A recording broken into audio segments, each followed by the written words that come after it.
Hi అండి. ఇక్కడ తిరుపతిలో కొన్ని వినాయక స్వామి విగ్రహాలు అయితే కవర్ చేశానండి. దీని తర్వాత రోజు మా ఊర్లో ఉత్సవం జరిగింది. అది కూడా ఈ వీడియోలో షేర్ చేశాను.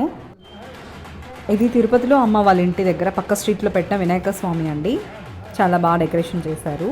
ఇది కూడా కొంచెం ముందు సైడ్ పెట్టారనమాట వినాయకుడిని. కళ్ళు అయితే బ్లింక్ చేస్తూ చాలా బాగుందన్నమాట చూడటానికి. ఇక ఇదొచ్చేసి మా ఊర్లో వినాయక స్వామి ఊరేగింపు అనమాట. ఉత్సవం అంతా కూడా చాలా బాగా జరిగిందండి. నేను లాంగ్ వీడియో కూడా రికార్డ్ చేసి పెట్టాను, ఛానల్లో అయితే ఉంది, ఒకసారి చెక్ చేయండి చూడాలనుకున్న వాళ్ళు. ఉట్టి కార్యక్రమం అలాగే లడ్డూ వేలం పాట అన్నీ కూడా రికార్డ్ చేశానండి. వీడియో లింక్ అయితే కింద ఇచ్చాను, ఒకసారి చెక్ చేయండి.